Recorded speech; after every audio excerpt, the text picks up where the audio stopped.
بسم اللہ الرحمن الرحیم۔ السلام علیکم ناظرین، ایس کے بی روحانی پروگرام میں میں ہوں آپ کا ہوسٹ رانا ظفر حسین۔ ناظرین، آج کی مختصر ویڈیو دورہ حاضر کے لحاظ سے بڑی اہم ہے۔ یہ ویڈیو خاص طور پر آج کی جوان نسل کے لیے ہے، اس لیے ویڈیو کو بغور دیکھیے۔ آج کی ویڈیو بہت ہی معنی خیز ہے۔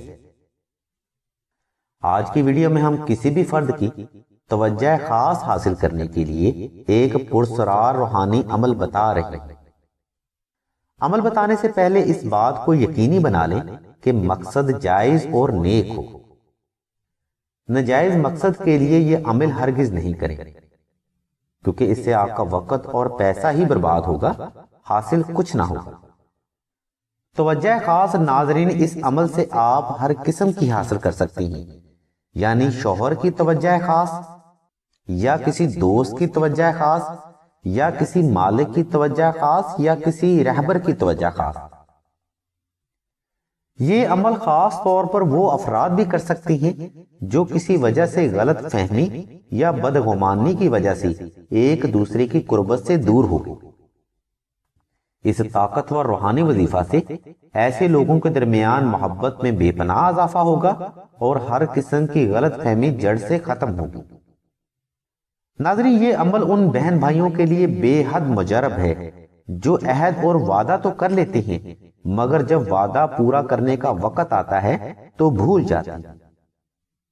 عمل کے لیے نوچندی جمعرات کو روزہ رکھیں اور 2 عدد نقش اسم اعظم تحریر کر کے اپنے پاس رکھیں، اور ان نقوش پر 14,000 بار حسبی اللہ نعم الوکیل اور 14,000 بار یا عزیز و یا وہاب تلاوت کر کے دم کر۔ اب ایک نقش کو سورہ یاسین میں رکھ دیں اور دوسرا نقش مبارک تعویذ کی شکل میں گلے میں پہنیں۔ ناظرین، سلسلہ کے بزرگ فرماتے ہیں، جب تک یہ نقش مبارک آپ کے پاس رہیں گے لوگوں کی توجہ خاص حاصل ہوتی رہے گی، اور لوگوں کے دل میں آپ کی غیر ارادی محبت میں بے پناہ اضافہ ہوگا۔ دشمن دوست بن جائے گا اور دوست ہر دل عزیز ہو جائے گا۔ لیکن یہ بات ذہن میں رکھیے، اس نقش مبارک کو غیر شرعی مقصد کے لیے ہرگز استعمال نہیں کریں، کیونکہ اس نقش مبارک کا فیض صرف جائز اور شرعی مقصد کے لیے ہی جاری ہوتا ہے۔ اگر آپ یہ نقش مبارک خود تحریر نہ کر سکیں تو مشک و زعفران اور عنبر کا ہدیہ لاگت ادا کر کے سلسلہ سے بھی حاصل کر سکتے ہیں۔ مزید تفصیلات کے لیے آپ راشد بھائی کے نمبر 0308851959 پر رابطہ کر سکتے ہیں۔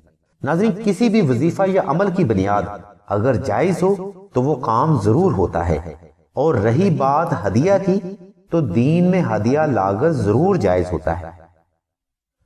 ہدیہ لاگت وہ ہوتا ہے جو کسی بھی قرآنی نقوش کو تیار کرنے میں صرف ہوتا ہے۔ ہدیہ اجرت دین میں جائز نہیں، اس لیے آپ سب سے التماس کی جاتی ہے قرآنی نقوش کا صحیح استعمال کریں تاکہ آپ فیض حاصل کر سکیں۔ اللہ کے حضور دعا ہے کہ ملت سے محبت اور اہل بیت سے محبت میں شدت اختیار کرنے کی توفیق عطا فرمائے، اور تمام مسلمانوں کی نیک اور جائز حاجات کو محمد و آل محمد کے صدقہ پورا فرمائے۔ آمین ثم آمین یا رب العالمین۔